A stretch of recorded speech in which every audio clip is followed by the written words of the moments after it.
Magandang araw sa inyong lahat. Kamusta po kayo? Ako nga pala ang inyong Kuya Ron at muli ko na naman pong itatampok sa inyo ang isang bagong kwento dito sa aking channel at Wonsky TV. At ang kwentong ito ay pinamagatang ang caretaker na si Lito.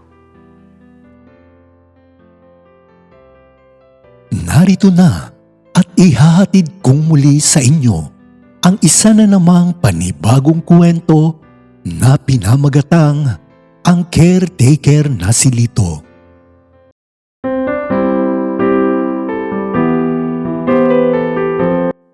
Ang kwentong ito ay pinamagatang ang caretaker na si Lito. Si Lito ay 21 taong gulang, moreno at nasa 5'6" ang taas at maganda ang kanyang pangangatawan. Siya ay lumaking sanay sa mabibigat na trabaho. Palibhasay, mahirap lamang ang buhay nila. Kaya mula pagkabata ay namulat na si Lito sa kahirapan. Ang kanyang ina ay namamasukan lang bilang isang labandera at ang kanyang ama naman ay isa lamang construction worker. Palibhasay 8 silang magkakapatid. 5 silang lalaki at 3 naman ang babae. At dahil si Lito nga ang pangalawa sa panganay na lalaki, kaya mula pagkabata ay sinanay na ito ng kanyang ama sa mabibigat na gawain.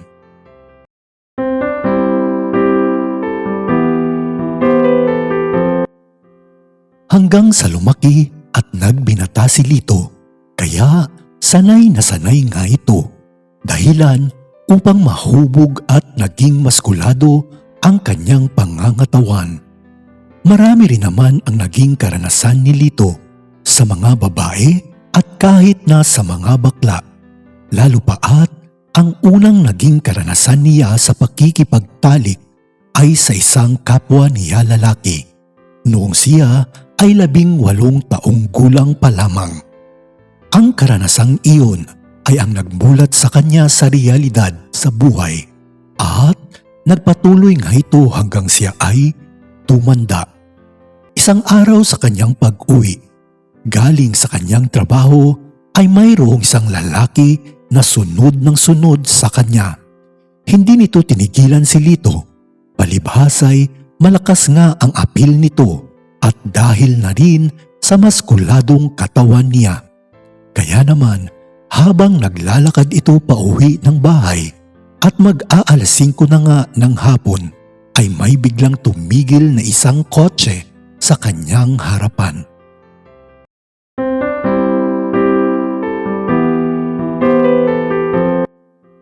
Tumigil nga ito at biglang binuksan ang bintana ng kanyang sasakyan at tinawag nito si Lito at pinalapit ito sa kanya. Hanggang sa lumapit naman si Lito at kinausap nga nito ang isang lalaki na nasa loob ng sasakyan. Nagpakilala ang isang lalaking matured at may maamong mukha kay Lito. Kaya naman hindi na ito gaanong kinakabahan sa mga oras na yon. Sinabi nito ang kanyang pangalan at doon ay nakilala nga ni Lito si Franco. Siya ay 56 years old at isang matandang lalaki na hiwalay sa kanyang asawa, mayaman at may negosyo. Mahilig nga si Franco sa mga binatang malakas ang dating. At nakita nga nito si Lito, kaya naman napasunod ito sa kanya. Samantala, nang matapos itong magpakilala kay Lito, ay kinumbinsi nitong pumasok si Lito sa kanyang sasakyan at para maayos nga daw silang makapag-usap.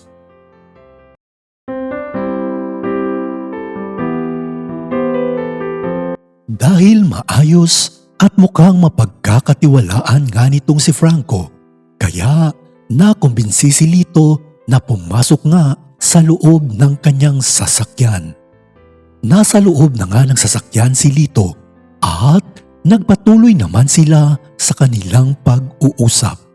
Hanggang sa ilang sandali pa ay medyo kakaiba na nga ang mga tanong sa kanya ni Franco. At sinabi na nga nito kung papatol ba si Lito sa kanya dahil bibigyan niya nga ito ng malaking pera katumbas ng kaligayahan. Medyo nagulat at hindi nakapagsalita nitong si Lito.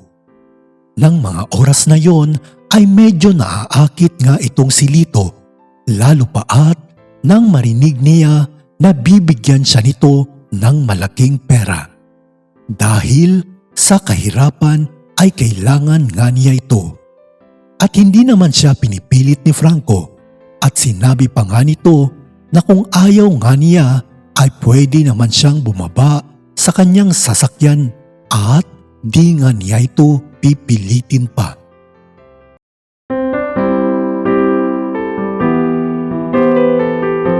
Samantala, naging praktikal naman ni Lito sa mga oras na yon at sinabi nga nito na sasama nga siya kay Franco at tinanong nito kung saan nga sila pupunta.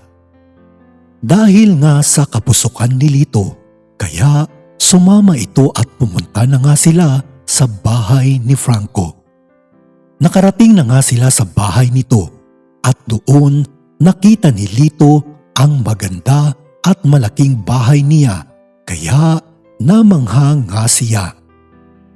Pumasok na nga sila sa loob ng bahay at sobra pa ring natulala si Lito dahil napakaganda din naman ang loob ng bahay ni Franco. Nang mga oras na yon ay malaya na nga si Franco na hawakan ang katawan ni Lito. Hinubad nito ang damit niya at doon nga ay sinimulan na nito ang pagromansa kay Lito. Hindi naman pumalag si Lito at nagpaubaya na lamang ito sa ginagawa ni Franco sa kanya. Hanggang sa ginanahan na nga ito at nag-uumpisa na nga siyang nagpapaungol.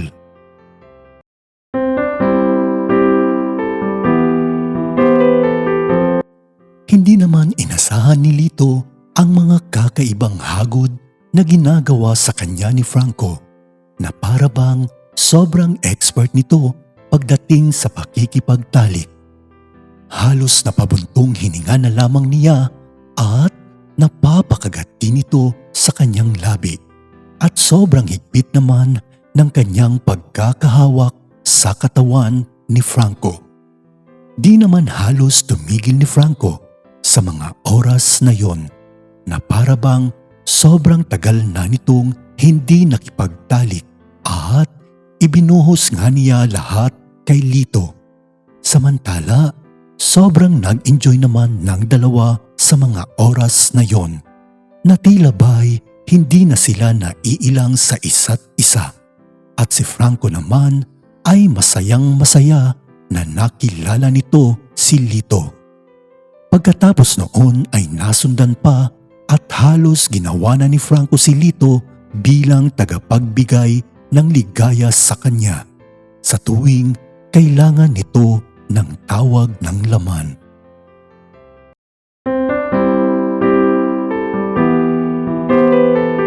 Hindi naman nagsisisi si Lito na nakilala nito si Franco dahil malaki nga ang naitulong nito sa kanya, lalo na sa pangangailangan nito sa pera. Simula nang nakilala nito si Franco ay medyo hindi na nahihirapan si Lito lalo na sa kanyang mga pangangailangan dahil palagi naman siyang binibigyan ni Franco pagdating sa pinansyal nito. Isang araw ay nag-offer ng trabaho si Franco sa kanya bilang isang caretaker ng kanyang apartment na pinapaupahan dahil umalis na nga ang caretaker nito at kailangan nga niya ng tauhan dito.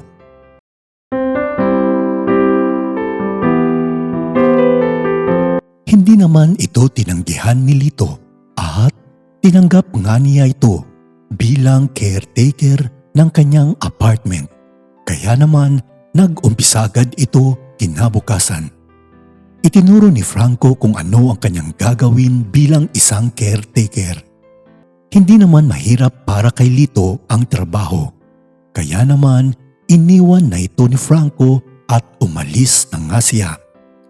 Ngunit kahit nagtatrabaho si Lito kay Franco bilang isang caretaker sa kanyang apartment, ay patuloy pa rin naman ang pagbibigay ligaya nito kay Franco.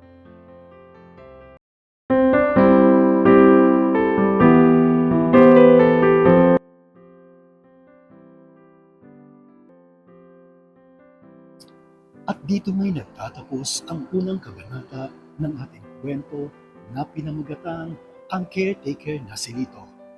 Huwag niyo pong kalimutang mag-like, mag-subscribe at mag-share. Muli, ako po ang inyong Kuya Ronz at maraming salamat.